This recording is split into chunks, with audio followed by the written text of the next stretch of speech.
अब भी चल रहे हैं, कोई रोगी मित्र चल रहे हैं, कोई वन मित्र चल रहे हैं, कोई पशु मित्र चल रहे हैं, कोई आपके MTW चल रहे हैं, मल्टीटास्क वर्कर, को पैरा फिटर चल रहे हैं, कोई पैरा पंपरेटर चल रहे हैं, एजुकेशन के अंदर पार्ट टाइम मल्टीटास्क वर्कर चल रहे हैं। ये सारे के सारे लोग थोड़ी थोड़ी तनख्वाह में अध्यक्ष महोदय काम कर रहे हैं। फिर इनकी कोई स्कीम नहीं है कि इनको पक्का कैसे करना है। देखो, आस में जिंदगी निकल जाती है आदमी की। आप 15 साल भी कहेंगे, 15 साल बाद आपको रेगुलर पार्ट टाइम करेंगे, या 10 साल के बाद आपको हम लोग डेली वेज करेंगे, फिर 12 साल के बाद आपको हम लोग पक्का करेंगे, या कॉन्ट्रैक्ट पे लगाएंगे, तो बेचारों की शादियां तो हो जाएंगी, बेचारे परिवार तो चलाएंगे, 10 साल किसी सहारे तो काट देंगे। कोई पॉलिसी नहीं अध्यक्ष महोदय। इस बजट के अंदर इन चीजों के ऊपर माननीय मुख्यमंत्री जी को बोलना चाहिए। BTech करने वाला आदमी आज आप लोग जानते हैं कि कैसे कैसे 12-12 हजार रुपए में नौकरी कर रहे हैं, किस तरह से वो चल रहे हैं। अब शायद इसको विधायक निधि से लोगों को ऐसा लगता है कि शायद हमारे लिए कोई पैसा मिलता है, इसलिए लोगों की सिंपैथी नहीं है इसमें जरा भी कि विधायक निधि कटी के या नहीं कटी। भैया, हमारा नहीं है, लोगों के रास्ते बढ़ने हैं, लोगों के डंगे बढ़ने हैं। ये तो तब लोगों को पता लगेगा कि सुक्खू जी ने उनके अधिकार के ऊपर जिसको कहते हैं आघात कर दिया, जब हम कहेंगे भैया पैसा है नहीं है, माननीय मुख्यमंत्री जी ने इसको काट दिया है। ऊना जिला इस प्रदेश का क्या हिस्सा नहीं है? 33 टोल टैक्स बैरियर में से 6 तो मेरे विधानसभा के अंदर है, और बाकी 5 पूरे जिला के अंदर है। 11 टोल टैक्स बैरियर ऊना के अंदर है। और दिल्ली से हमारे ही लोग घर के लिए आ रहे थे दिवाली के लिए, उनसे हम 170 रुपए लेंगे दिवाली को। 99% लोग हिमाचल में आते हैं, कोई दिल्ली के हैं, कोई चंडीगढ़ के हैं, कोई हरियाणा के हैं, कोई पंजाब के हैं, उनकी गाड़ियों के नंबर पंजाब के हैं। वो कहेंगे यार घर जाने को 170 रुपए लगा दिए हमारे इस गवर्नमेंट ने। पहले 4-5 सालों से 3 व्हीलर के परमिट ही नहीं मिल रहे हैं लोगों को, और उन्होंने 3 व्हीलर खरीद लिए, फिर उनको पुलिस पकड़ती है कि तुम्हारा परमिट नहीं है।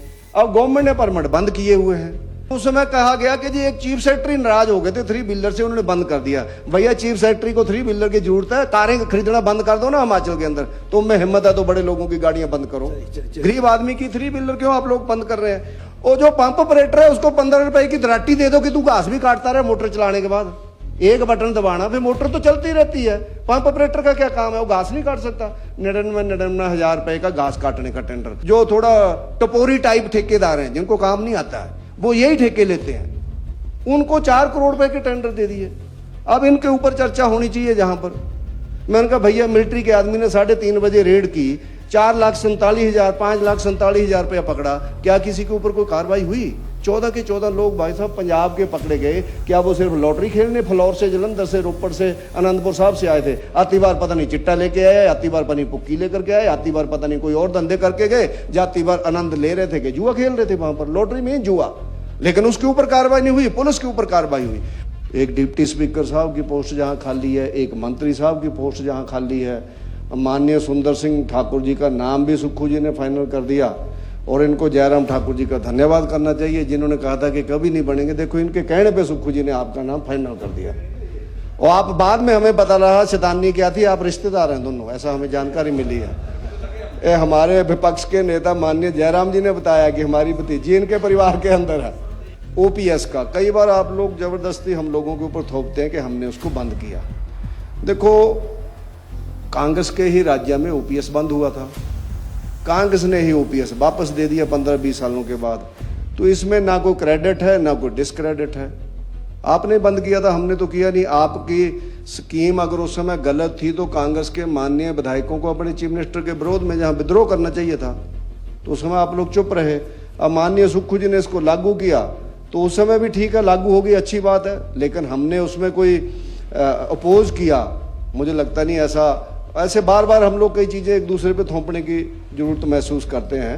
आप लोगों के परिवार में से एक भी व्यक्ति काला पानी में नहीं रहा है, लेकिन वीर सावरकर के तीनों भाई काला पानी में रहे। कोई भी कांग्रेस का लीडर, सत्य जी, मुझे एक भी कांग्रेस के लीडर का नाम बता दो जिसको काला पानी की सजा हुई हो या फांसी हुई हो। मुझे एक भी कांग्रेस के लीडर का नाम बता दो। अगर महात्मा जी का नाम इसमें से हटा है तो उनसे बड़े व्यक्ति का ही नाम इसमें आया है, जिसको हम भगवान मानते हैं, जिसको महात्मा गांधी जी भी राम राज्य की कल्पना करते थे।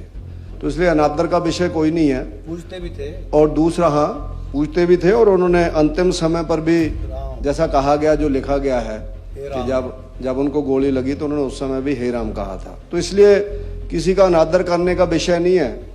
ये देश की आजादी की लड़ाई थी, इसके अंदर ऐसी वीरांगनाएं चली गई जिनका नाम कभी इतिहास के अंदर नहीं आया, और ऐसे ऐसे लोग भी आए। उत्तर प्रदेश के अंदर एक पेड़ आज भी है जिसके ऊपर एक ही पेड़ की अलग अलग टहनियों के ऊपर 53 लोगों को मार करके वहां पर लटका दिया गया था, हिंदुस्तान के लोगों को डराने के लिए कि आपकी सबकी ये हालत होगी जैसा इस पेड़ के ऊपर लटके हुए मरे हुए लोग हैं, अगर आप बोलेंगे तो ये आपकी स्थिति करेंगे। तो मैं अगर कहूं कि वो किस पार्टी के लोग थे, क्या उनकी मेंबरशिप थी क्या कांग्रेस की? अगर हम लोग कहें भगत सिंह जी की क्या मेंबरशिप थी, उनको तो अलग से इनकलाब जिंदाबाद का नारा उन्होंने दिया था, तो वो क्या इस पार्टी के थे? जब आप महात्मा गांधी जी के ऊपर जुलूस से ज्यादा है, आप मैं बोलता हूं जितना बोलो तो में कोई दिक्कत नहीं है, वो राष्ट्रपिता है, उसको उनको जितना मान सम्मान माननीय नरेंद्र मोदी जी ने दिया है महात्मा गांधी जी को, सरदार पटेल जी को, उसके नाते हम सबके वो प्रिय हैं। तो जब आप ज्यादा उसके ऊपर बोलते हैं तो हमें भी फिर बोलना ही पड़ता है कि क्या चरखा काटने से आजादी मिल सकती थी क्या? रेवेन्यू मिनिस्टर जी ने जो बातें की हैं वो शायद ऐसी बातें हैं जैसे वो रकांग पीओ के चौक के ऊपर भारतीय जनता पार्टी के विरोध में बोल रहे हों। उनको ऐसे लगा शायद वोट की कोई रैली चल रही है, लेकिन जयराम ठाकुर जी के ऊपर ही बार बार बोलते हैं। महात्मा जी ने चरखा दिया, मोदी जी ने वोकल फॉर लोकल कहा। तो ये सबकी एक लड़ाई है जिसको हम लोग कहते हैं आज भी स्वदेशी की लड़ाई है।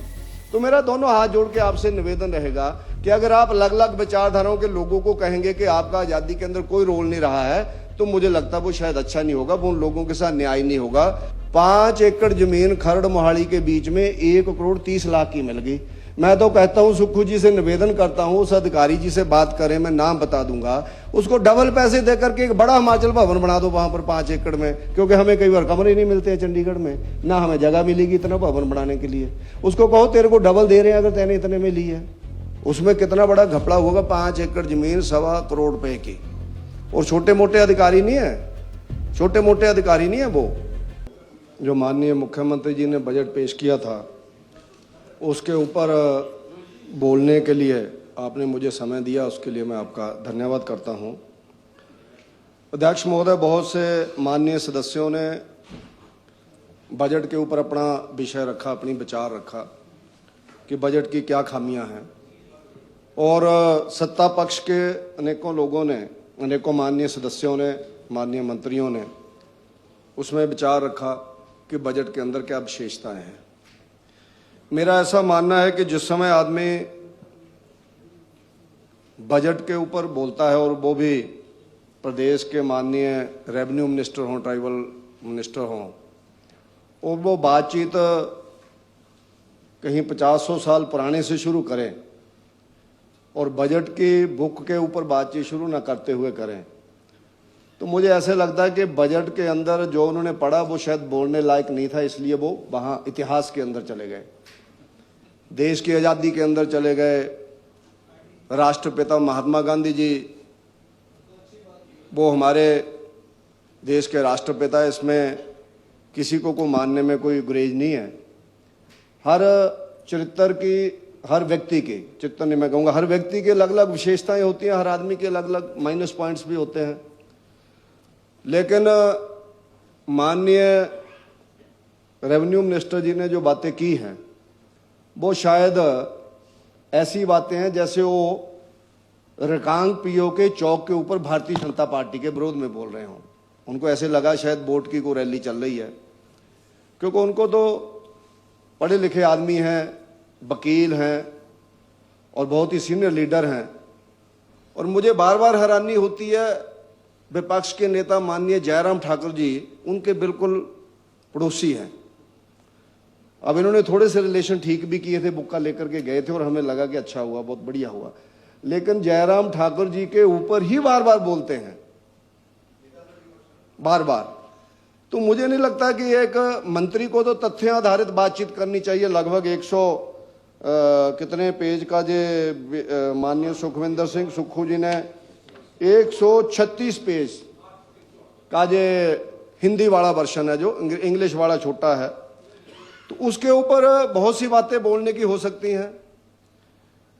मेरा आग्रह रहेगा माननीय अध्यक्ष महोदय के वर्तमान गवर्नमेंट जो काम कर रही है उसके अंदर जो खामियां हैं, हमारा विपक्ष का काम यही है कि उसके बारे में हम लोग बताएं, हम लोग अवगत कराएं।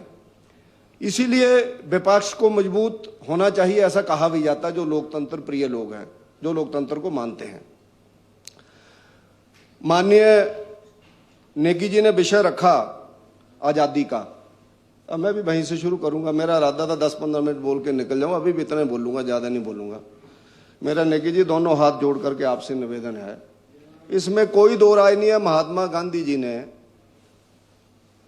जब अफ्रीका में थे उस समय उन्होंने आज़ादी का प्रण लिया था, क्योंकि उनको वहाँ एक ट्रेन से निकाल दिया था जब वो बैरिस्टर का काम वहाँ पर करते थे। उनको उस डिब्बे में से निकाल दिया था कि भारतीयों को और कुत्तों को इस डिब्बे में अलाउड नहीं है, इसलिए आप नीचे चलो। तो ऐसा मैंने जो पढ़ा है, धक्का मार के गिरा दिया। हाँ, धक्का मार के बाहर निकाल दिया था। तो महात्मा गांधी जी ने वहीं पर निर्णय लिया था कि जब तक इन अंग्रेजों को मैं इंडिया से नहीं निकाल देता तब तक मैं चैन की सांस नहीं लूंगा, मैं एडवोकेट नहीं बनूंगा, मैं बैरिस्टर का काम नहीं करूंगा। उसके बाद वो इंडिया के अंदर आ गए। तो महात्मा जी ने इतना वहां से विषय उठाया और उनके साथ साथ जैसे कहते हैं कारवां आता गया, हिंदुस्तान बसता गया, ऐसा हम लोग कई बार बोलते हैं। ऐसे ही गांधी जी ने भी विषय उठाया और लोग उनके साथ जुड़ते गए।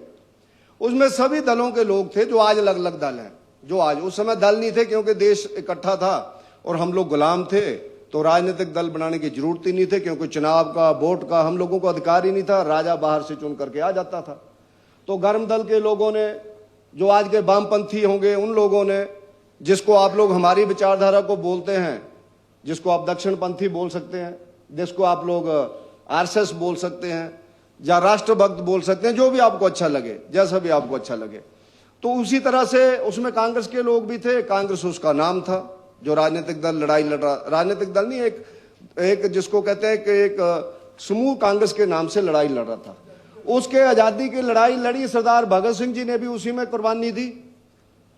उसके बीच लाला लाजपत राय जी की भी कुर्बानी हुई, मंगल पांडे की भी कुर्बानी हुई, झांसी की रानी ने भी लड़ाई लड़ी। तो उसके अंदर महात्मा गांधी जी के साथ साथ चाचा नेहरू जी जैसे जो बड़े परिवारों के लोग थे, मोतीलाल नेहरू जी, जिनका मान सम्मान था, क्योंकि जो समाज होता वो बड़े व्यक्ति के नाम से कई बार उसके साथ जुड़ता है।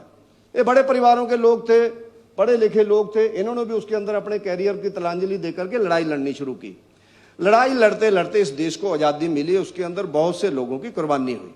तो इसलिए मेरा कांग्रेस के लोगों से आग्रह रहेगा, कई बार आप लोग जरूरत से ज्यादा, जो कुछ ऐसे बड़े, जिनको आप लोग कह सकते हैं कि फिल्म, तो जो फिल्म के अंदर मुझे लगता है सामान पकड़ाने का काम भी करता है, फिल्म तभी बनती है, मशीनरी उठाने का काम भी करता है तभी बनती है, विलन का भी उसमें रोल होता है, सब लोगों का रोल होता है।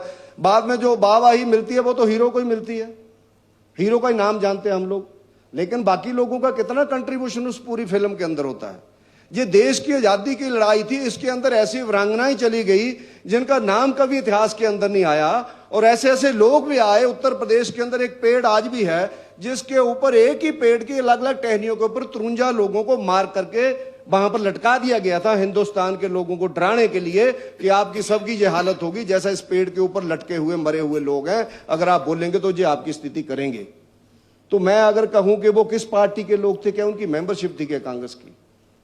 अगर हम लोग कहें भगत सिंह जी की क्या मेंबरशिप थी, उनको तो अलग से इनकलाब जिंदाबाद का नारा उन्होंने दिया था, तो वो क्या इस पार्टी के थे?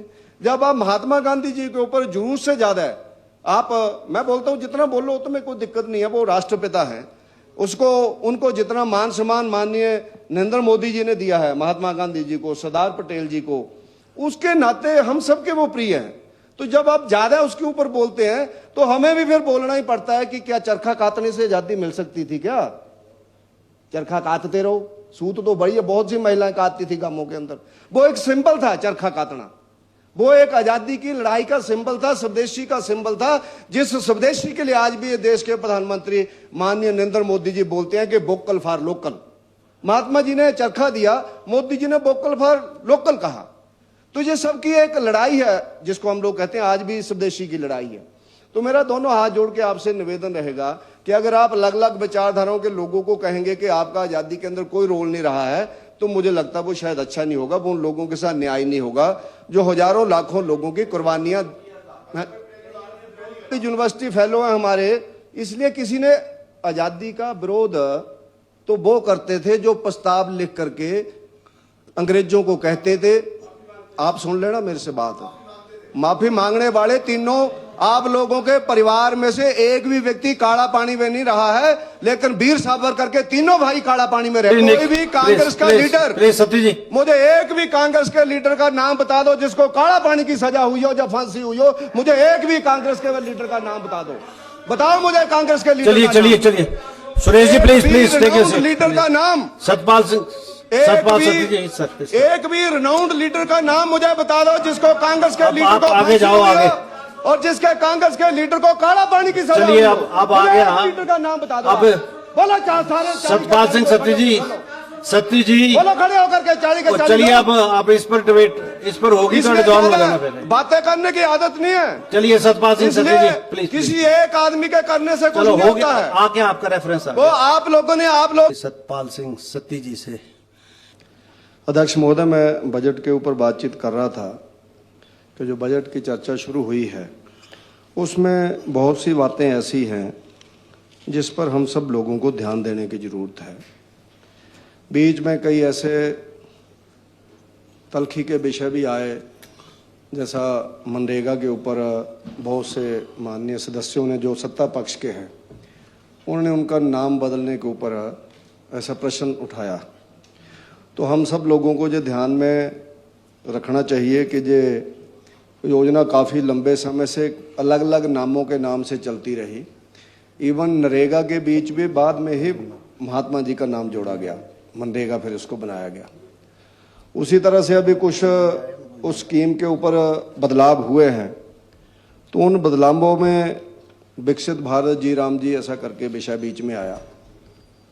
तो उसका मायने ये नहीं है कि हम लोग महात्मा गांधी जी का कोई अनादर करते हैं। अगर महात्मा जी का नाम इसमें से हटा है तो उनसे बड़े व्यक्ति का ही नाम इसमें आया है, जिसको हम भगवान मानते हैं, जिसको महात्मा गांधी जी भी राम राज्य की कल्पना करते थे। तो इसलिए अनादर का विषय कोई नहीं है, पूछते भी थे। और दूसरा, हाँ पूछते भी थे, और उन्होंने अंतिम समय पर भी जैसा कहा गया, जो लिखा गया है कि जब उनको गोली लगी तो उन्होंने उस समय भी हे राम कहा था। तो इसलिए किसी का अनादर करने का विषय नहीं है। और विकसित भारत जी राम जी के माध्यम से, क्योंकि उसमें पहले रोजगार विषय था, तो अभी आजीविका मिशन विषय जुड़ा, तो रोजगार का मतलब होता है कि चंद लोगों को रोजगार देना, रोजगार सबको नहीं दिया जा सकता। लेकिन जो आजीविका है, आजीविका मिशन का मतलब होता है पूरे समाज के जीवन को चलाने के लिए आधार प्रदान करना। तो मुझे लगता है ऐसा कुछ भावना इस, हाँ, विकसित भारत की भावना है, और सबको रोजगार देने का भावना है, जीवन को चलाने के लिए साधन और आधार देने का मामला है। तो ये बार बार इस विषय को शायद यहाँ नहीं लाना चाहिए, क्योंकि बहुत बार लोग बोल चुके हैं। हम लोगों को इस विषय के ऊपर रहना चाहिए। एक और विषय अध्यक्ष महोदय बार बार आता है, ओपीएस का। कई बार आप लोग जबरदस्ती हम लोगों के ऊपर थोपते हैं कि हमने उसको बंद किया। देखो, कांग्रेस के ही राज्य में ओपीएस बंद हुआ था, कांग्रेस ने ही ओपीएस वापस दे दिया 15-20 सालों के बाद। तो इसमें ना कोई क्रेडिट है ना कोई डिस्क्रेडिट है। आपने बंद किया था, हमने तो किया नहीं। आपकी स्कीम अगर उस समय गलत थी तो कांग्रेस के माननीय विधायकों को अपने चीफ मिनिस्टर के विरोध में जहां विद्रोह करना चाहिए था, तो उस समय आप लोग चुप रहे। अब माननीय सुक्खू जी ने इसको लागू किया, तो उस समय भी ठीक है, लागू हो गई, अच्छी बात है। लेकिन हमने उसमें कोई अपोज किया, मुझे लगता नहीं ऐसा। ऐसे बार बार हम लोग कई चीज़ें एक दूसरे पे थोपने की जरूरत महसूस करते हैं। आपने भी शुरू की, आपने ही बंद कर दी। तो इसी तरह से अध्यक्ष महोदय, हमें इन चीज़ों के ऊपर सोचने की जरूरत है। सबसे बड़ा विषय ये है माननीय सुखविंदर सिंह सुक्खू जी का, कि ये गवर्नमेंट कितनी ताकत से काम कर रही है, जिस गवर्नमेंट का कैबिनेट ही 5 साल में पूर्ण नहीं हुआ है। एक डिप्टी स्पीकर साहब की पोस्ट जहां खाली है, एक मंत्री साहब की पोस्ट जहां खाली है। माननीय सुंदर सिंह ठाकुर जी का नाम भी सुक्खू जी ने फाइनल कर दिया, और इनको जयराम ठाकुर जी का धन्यवाद करना चाहिए, जिन्होंने कहा था कि कभी नहीं बनेंगे। देखो, इनके कहने पे सुक्खू जी ने आपका नाम फाइनल कर दिया। और आप बाद में हमें पता रहा शैतानी क्या थी, आप रिश्तेदार हैं दोनों, ऐसा हमें जानकारी मिली है। हमारे विपक्ष के नेता माननीय जयराम जी ने बताया कि हमारी भतीजी इनके परिवार के अंदर है, तो वो पूरा नहीं हुआ है। और इसके हाँ, धन्यवाद नहीं किया। तो इसलिए मेरा ऐसा निवेदन है अध्यक्ष महोदय कि कुछ बातें हम लोग अच्छी करेंगे तो शायद हिमाचल आगे बढ़ेगा। अब हिमाचल प्रदेश के अंदर सबसे बड़ी प्रॉब्लम क्या हो गई है कि लॉ एंड ऑर्डर की स्थिति बहुत ज़्यादा बिगड़ रही है, जिस पे मैं पहले भी कई बार बोल चुका हूँ, विस्तार से दोबारा बोलने की ज़रूरत नहीं है। ये गन कल्चर, ये नशे का कल्चर, ये भ्रष्टाचार, ये सारे लॉ एंड ऑर्डर से जुड़े हुए विषय हैं। तो भ्रष्टाचार इस चरम सीमा के ऊपर पहुंच गया है कि आज एक, मैं अध्यक्ष महोदय आपके ध्यान में कोई रिपोर्ट, क्योंकि हमें लोग दे जाते हैं भू माफिया कैसा सक्रिय है हिमाचल प्रदेश के अंदर, और बड़े ऑफिसर्स के बारे में विक्रमादित्य जी ने बोला भी था, शायद इन्होंने कुछ प्रदेश का नाम ले दिया उसके कारण गलत लगा होगा, लेकिन बात आपकी बिल्कुल सही थी। क्योंकि हमारा हिमाचल प्रदेश के बाई एंड लार्ज सब लोग ईमानदारी से, शांति प्रिय लोग हैं, ईमानदारी से चलने वाले लोग हैं। बहुत बड़ा लोगों के मन में धन संपदा इकट्ठी करने की आदत नहीं है। लेकिन हम ये भी नहीं कहते कि पूरे देश के अन्य लोग सारे ऐसे हैं, लेकिन कई बार पड़ोसी के कल्चर का फर्क पड़ता है। तो उसके नाते कई ऐसे अधिकारी अब जहां पर हो गए हैं जिन लोगों की अब एक कोई चेस्टर हिल 2 और 4 करके सोलन के अंदर 284 बीघा का प्रोजेक्ट है, 284 बीघा का, 274 बीघा का। उसके बारे में किसी ने शिकायत लगाई डीसी सोलन को, डीसी सोलन ने कार्रवाई दी डीसी एसडीएम सोलन को। उसकी रिपोर्ट के अंदर जो विषय आया कि धारा 118 का भी इसमें उल्लंघन है, और उसके साथ साथ कोई शेडो वायर्स के नाम से सहारा लिया गया है, यानी जो इतनी जमीन खरीद ही नहीं सकता है उसके नाम पर जमीन लगा दी गई, और वहां बड़े बड़े फ्लैट्स बन रहे हैं। और उसके बाद उन्होंने यहां तक बोला है कि इसमें जिसने भूमि खरीदी है, जिसके नाम खरीदी गई है, उसके पास इतनी भूमि खरीदने की हैसियत ही नहीं है। ये एसडीएम की रिपोर्ट है वहां की। लेकिन उसके ऊपर कार्रवाई करने की जगह धर्माणी साहब, कार्रवाई क्या हुई, प्रदेश के ब्यूरोक्रेसी के सर्वोच्च पद पे बैठे हुए व्यक्ति तक ये बातचीत जाती है कि उन्होंने उस सारी रिपोर्ट को वहीं पर रोकने की कोशिश की, रोक दी। और एसडीएम मैडम की रिपोर्ट में, डीसी की रिपोर्ट में तो ये था कि इसको ईडी को देना चाहिए, इसको सीबीआई को देना चाहिए, लेकिन आयकर विभाग को देना चाहिए, लेकिन नहीं दिया गया। और उसके बाद उस रिपोर्ट को वहीं पर दबा दिया गया। तो इस तरह की बातों के ऊपर हम लोगों को निर्णय लेने की जरूरत है। और इसी तरह से एक रिपोर्ट उस व्यक्ति ने मेरे को और दी कि एक प्रदेश के ही बहुत बड़े अधिकारी ने, हम मोहाली चंडीगढ़ को तो जानते हैं कितनी महंगी जमीनें हैं, 5 एकड़ जमीन खरड़ मोहाली के बीच में 1 करोड़ 30 लाख की मिल गई। मैं तो कहता हूं, सुक्खू जी से निवेदन करता हूं, उस अधिकारी जी से बात करें, मैं नाम बता दूंगा, उसको डबल पैसे देकर के एक बड़ा हिमाचल भवन बना दो वहां पर 5 एकड़ में, क्योंकि हमें कई बार कमरे नहीं मिलते हैं चंडीगढ़ में, ना हमें जगह मिलेगी इतना भवन बनाने के लिए। उसको कहो तेरे को डबल दे रहे हैं अगर तेने इतने में ली है। उसमें कितना बड़ा घपला होगा, 5 एकड़ जमीन 1.25 करोड़ रुपए की।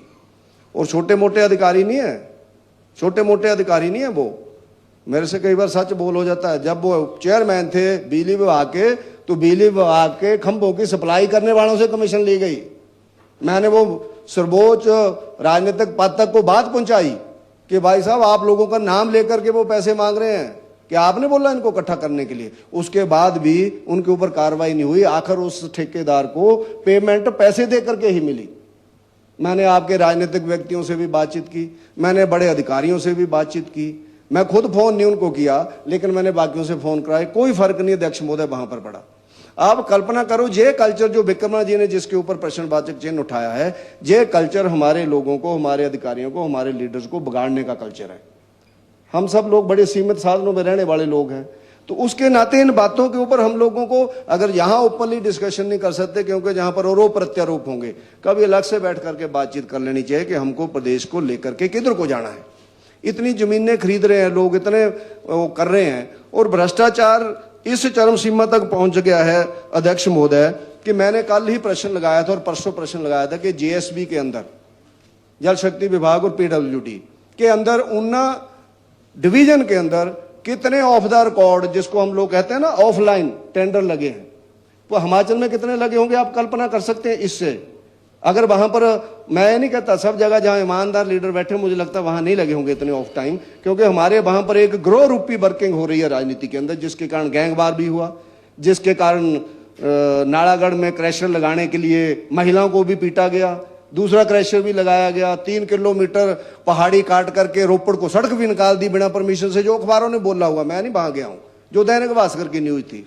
और उसके बाद उन्ना हॉस्पिटल के अंदर अध्यक्ष महोदय 2 व्यक्ति बैठा दिए गए दलाल रूपी कि किसकी दवाई आपने लिखनी है। इवन आरटीओ ऑफिस के अंदर एक व्यक्ति बैठा हुआ है। जितने भी एजेंट्स काम करते हैं, ज्यादातर लोग हम कागज एजेंटों के थ्रू ही बनवाते हैं, जो कि लीगल नहीं है, लेकिन वो करते हैं काम। 500-400 रुपया ले लेंगे, आपके कागज बनवा देंगे। वहां भी एक व्यक्ति बैठा दिया, जितने एजेंटों के पैसे होने हैं 1000 रुपया इसको देना पड़ेगा, उसके बाद आपके सबके कागज पास होंगे। जी आरटीओ को भी कहा गया है।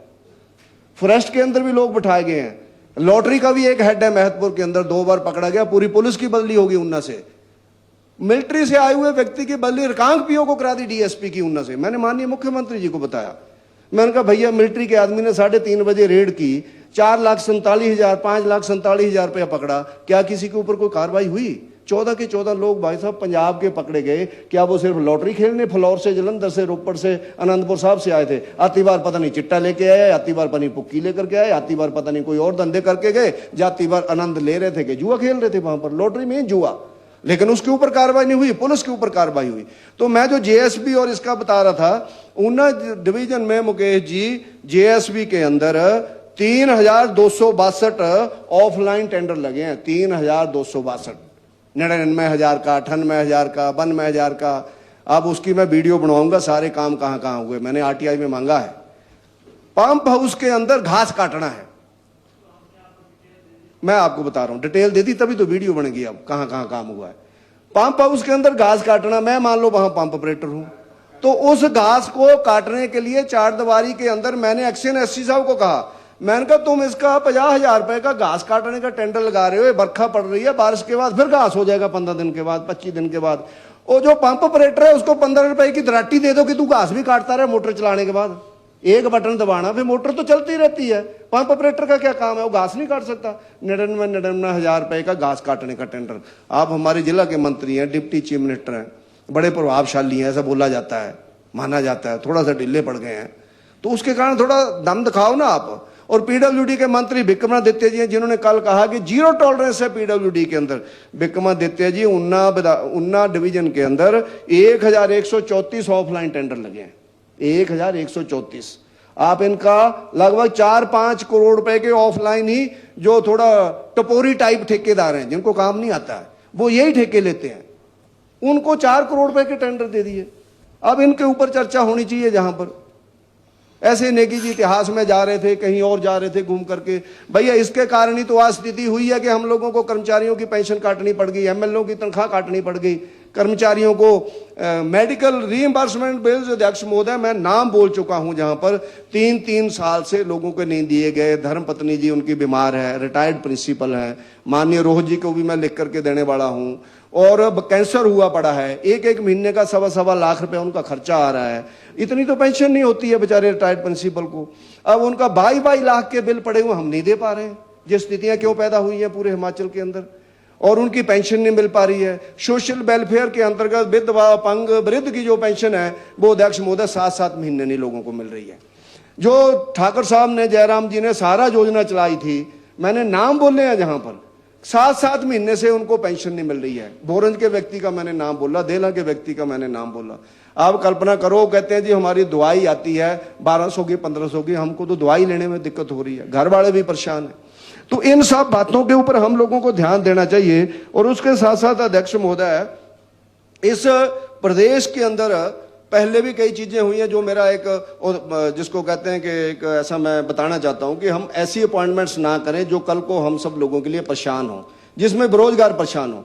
कभी पीटीए के नाम पर, कभी जिसको कहते हैं शिक्षक मित्र, ऐसा कई बार ऐसा हुआ। अब भी चल रहे हैं, कोई रोगी मित्र चल रहे हैं, कोई वन मित्र चल रहे हैं, कोई पशु मित्र चल रहे हैं, कोई आपके MTW चल रहे हैं, मल्टीटास्क वर्कर, को पैरा फिटर चल रहे हैं, को पैरा पंप ऑपरेटर चल रहे हैं, एजुकेशन के अंदर पार्ट टाइम मल्टीटास्क वर्कर चल रहे हैं। ये सारे के सारे लोग थोड़ी थोड़ी तनख्वाह में अध्यक्ष महोदय काम कर रहे हैं।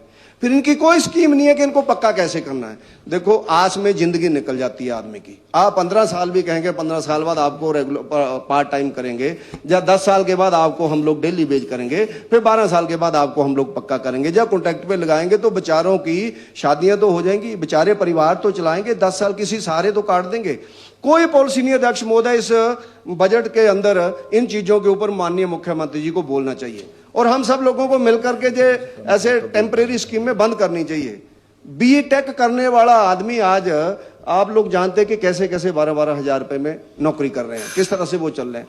तो अध्यक्ष महोदय, इसी तरह से मेरा आग्रह रहेगा कि हिमाचल प्रदेश के अंदर बहुत सी आयुर्वेदा फैक्ट्रियां हैं, हमारे भाई गोमा जी नहीं है, जहां पिछले 3 सालों में एक भी दवाई अध्यक्ष महोदय हिमाचल की फैक्ट्रियों से नहीं आयुर्वेदा की खरीदी गई। ये जो पंजाब वालों का लेन देन होता है ना, उसके चक्कर में अफसर फंस जाते हैं। तो मंत्रियों का काम यही है चौकीदार के रूप में काम करना, और जनता का काम है अगर हम गलत कर रहे हैं तो हमारे ऊपर जनता है और जनता के नुमाइंदे हम हैं, ऑफिसर्स के ऊपर हम हैं। अगर हम लोग उन फैक्ट्रियों से दवाइयां नहीं खरीद रहे हैं तो फैक्ट्रियां कैसे चलेंगी? मैं अनेकों बार प्रिंसिपल सेक्रेटरी आयुर्वेदा से बात करवा चुका हूं, उनकी यूनियन की, डायरेक्टर महोदय से करवा चुका हूं। पंगा यह पड़ता है 6 महीने बाद डायरेक्टर बदल जाते हैं, 6 महीने बाद सेक्रेटरी बदल जाते हैं, फिर नए को कहानी पूरी पढ़ाओ, फिर आगे जाओ तो मंत्री तो परमानेंट ही है। तो मेरा गोमा जी से आग्रह रहेगा इन चीजों के ऊपर सोचें हम लोग। अगर उसमें कोई घाड़ मेल ऑफिसर कर रहा है तो उसको हम लोग रोकें।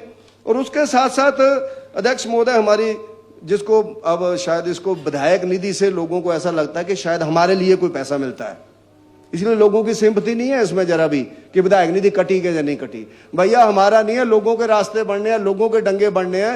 ये तो तब लोगों को पता लगेगा कि सुक्खू जी ने उनके अधिकार के ऊपर जिसको कहते हैं आघात कर दिया, जब हम कहेंगे भैया पैसा है नहीं है, माननीय मुख्यमंत्री जी ने इसको काट दिया है। तो इसको नहीं काटना चाहिए, इसको हम लोगों को उल्टा आगे बढ़ाना चाहिए। और मेरे क्षेत्र के अंदर अध्यक्ष महोदय 6 टोल टैक्स बैरियर हैं। आज भी माननीय मुख्यमंत्री जी ने एक बड़ा ऐसे दिया कि हम सोचेंगे, हम करेंगे, हमने तो ज्यादा नहीं बढ़ाया है। अध्यक्ष महोदय, जिस कार का वहां पर 40 रुपए लगते थे जयराम ठाकुर जी के टाइम पर, और उसके बाद उसको 50 किया, फिर 60 किया, फिर 70 किया, फिर 70 से 170 कर दिया। अब क्या जी माननीय मुख्यमंत्री जी को ज्यादा नहीं लगता है 70 से 170 रुपया?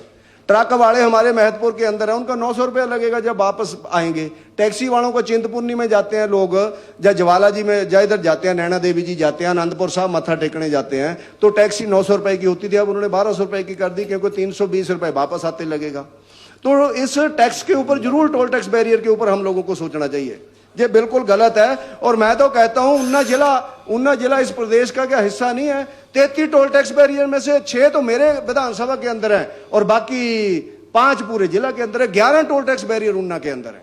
और मैं तो एक बार अध्यक्ष महोदय, जो रणदीप जी ने विषय उठाया था गड़ा मोड़ा के पास, धर्माणी साहब, कई दिवाली से 2 दिन पहले मैं जहां से गया, तो जो हमारा अपना बैरियर है अध्यक्ष महोदय, वो बैरियर और जो नेशनल हाईवे का बैरियर है, दोनों तरफ की गाड़ियां ऐसे मिल गई कि गाड़ी चले ना।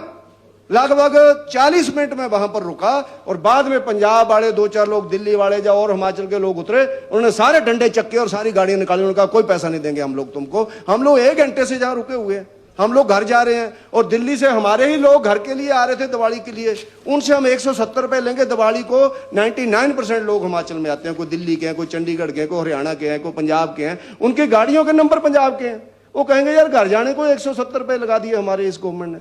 तो मेरा आग्रह रहेगा कि टोल टैक्स बैरियर के ऊपर हम लोगों को बात करनी चाहिए। पेट्रोल डीजल महंगा करेंगे तो और महंगाई होगी। मैं से धीरे धीरे टच करता जाऊंगा अध्यक्ष महोदय, जो गलत हुआ इस बजट के अंदर। और इसी तरह से हिमकेयर, सहारा, धीरे धीरे नहीं, तेजी से, तेज गति से, ठीक है जी। उसमें जो सारी चीजें हैं, तो मेरा अध्यक्ष महोदय यही रहेगा। अब वो स्लो स्टडी वाला जमाना नहीं है, अब हाँ, 2020 का जमाना है। तो उसके नाते मेरा आग्रह रहेगा माननीय मुख्यमंत्री जी से। वो बोलते हैं कि दूध के रेट मैंने बढ़ा दिए, अभी भी बढ़ाए। मैं माननीय मुख्यमंत्री जी, जिन्होंने दूध दिया हुआ 3 महीने से पैसे नहीं मिल रहे हैं, मैं आपको व्यक्ति मिला सकता हूं ला करके। और दूसरा वो कह रहे हैं कि अब हम लोगों से दूध लेना भी बंद कर दिया, कि सिर्फ 20 लीटर आपसे दूध लेंगे। लोगों ने भैंसें खरीदी थी, तो मिल्क सेस पता नहीं कहां पर जा रहा है। अब है जो आपने हमारी सारी, आप इनकी बात ना सुनो, विधवा महिलाओं के ऊपर टैक्स लगाया है, जो ऑर्फन के ऊपर टैक्स लगाया, ये टैक्स कहां जाएगा कोई पता नहीं है। इसलिए नहीं, उनके नाम से लगाया। मैं इसमें शुद्धिकरण करता हूं। सत्य जी आप बोलते हैं उनके नाम पे लगाया। नाम भी ले लो। अवस्थी जी ने ठीक बोला, जिनके पैसे नहीं मिले उनके नाम भी ले लो। इन्होंने ठीक बोला। तो उसमें थोड़ा दूध के पैसे नहीं मिल रहे हैं। और अध्यक्ष महोदय, छोटा रोजगार करते हैं 3 व्हीलर वाले, आपके एरिया में भी होंगे, शायद चंबा में होंगे, बटियात में नहीं होंगे। पहले 4-5 सालों से 3 व्हीलर के परमिट ही नहीं मिल रहे हैं लोगों को, और उन्होंने 3 व्हीलर खरीद लिए, फिर उनको पुलिस पकड़ती है कि तुम्हारा परमिट नहीं है। अब गवर्नमेंट ने परमिट बंद किए हुए हैं। ये जिस समय बाली साहब से तब भी मैंने विषय उठाया था, फिर खुलवाए, फिर जिनके टेम्पो ले लिए थे उनको दिलाए, फिर जब किशन कपूर जी थे तब खुलवाए, तो उस समय कहा गया कि जी एक चीफ सेक्रेटरी नाराज हो गए थे 3 व्हीलर से, उन्होंने बंद कर दिया। भैया चीफ सेक्रेटरी को 3 व्हीलर की जरूरत है, कारें खरीदना बंद कर दो ना हिमाचल के अंदर, तुम में हिम्मत है तो बड़े लोगों की गाड़ियां बंद करो, गरीब आदमी की 3 व्हीलर क्यों आप लोग बंद कर रहे हैं? उसके ऊपर हम लोगों को सोचना चाहिए। और उसके साथ साथ अध्यक्ष महोदय, अनेकों बातें इस माननीय बजट के अंदर कही गई हैं, और कई बार तो अध्यक्ष महोदय ऐसा ध्यान में आता है, हमारा एक आईडीपी प्रोजेक्ट चलता है हिमाचल प्रदेश में, 300 कर्मचारी हैं, पहले 20-20, 25-25 साल से चल रहा है, अब वो 31 मार्च को बंद हो रहा है। उसका संज्ञान लेना चाहिए था कि हम उनका क्या कर रहे हैं, कहाँ एडजस्ट करेंगे। अब वो बेचारे इतनी उम्र के हो गए हैं, उनके बारे में कोई यहाँ कहा ही नहीं गया है। तो इसी तरह से बहुत सी बातें मैं अध्यक्ष महोदय कहना चाहता हूँ। गांवों के चौकीदार हैं, 10-12 साल से लगे हैं, ना वो डेली वेजर पे हैं, ना वो कॉन्ट्रैक्ट के ऊपर हैं, तो उनसे उतना ही पैसा लिया जा रहा है। ऐसी बहुत सी बातें हैं छोटी छोटी, जिनके ऊपर हम सब लोगों को सोचना चाहिए, और इन सोचने के लिए कैबिनेट मिनिस्टर को ध्यान देना चाहिए। पर कैबिनेट मिनिस्टर तो आजादी के आंदोलन में घुस गए जाके, नेगी साहब जाकर के। तो उसमें इन चीजों को यहाँ लेकर के आना चाहिए। आप लोग भला करके जाएंगे तो मुझे लगता है ज्यादा अच्छा रहेगा। ऐसी बहुत सी बातें हैं अध्यक्ष महोदय। अब आप जल्दी जल्दी की बात कर रहे हैं तो मैं भी ज्यादा विस्तार से नहीं इसमें जाना चाहता। तो मेरा आग्रह यही रहेगा कि हम लोग एक दूसरे के ऊपर रोप प्रत्यारोप न लगा करके ऐसी चीजों की 1, 2, 3 करके कोई लिस्ट बनाएं, लिस्ट बना करके कोई कंक्रीट निर्णय लें, ताकि उसके कारण हम सब लोगों का इज्जतमान जनता के बीच में बढ़े कि हाँ हमने जो जिता करके भेजे हैं उन्होंने बहुत सी चीजों को ठीक किया है। और करप्शन को और गुंडागर्दी को मेरा निवेदन रहेगा माननीय मुख्यमंत्री जी से, 0 टॉलरेंस बोलने से नहीं होगा, अच्छे अधिकारियों को लगाने से होगा, और अधिकारी जो गलत है उनको सजा देने से होगा। वरना जंगल भी कट जाएंगे, नशा भी फैल जाएगा, और उसके बाद हम बागथान करते रहेंगे। बागथान में हम लोग नारे भी लगाएंगे, हम आपके साथ खड़े हैं उसमें। ठाकुर जयराम जी ने भी कहा है कि आप लोग हमें भी बुलाओ, हम लोग आपके साथ खड़े हैं। ये लड़ाई कोई एक पार्टी की या एक नेता की नहीं है, ये लड़ाई हम आपके सबके भविष्य की जो जनरेशन आ रही है उसकी लड़ाई है। तो मेरा आपसे इतना ही आग्रह रहेगा कि आप सब लोग ठीक करें, ठीक करेंगे तो आपको कुछ मान सम्मान मिलेगा। वरना फिर लोग यही कहेंगे कि बहुत सी बातें करके आए थे लेकिन काम कोई नहीं किया। तो आप अच्छा काम करेंगे, हम लोग आपके साथ हैं। अगर आप लोग गलत बात करेंगे तो हम आपका डट करके विरोध करेंगे। यही हमारा धर्म भी है, यही हमारा फर्ज भी है। ऐसा निवेदन करते हुए आप सबका बहुत बहुत धन्यवाद। जय हिंद।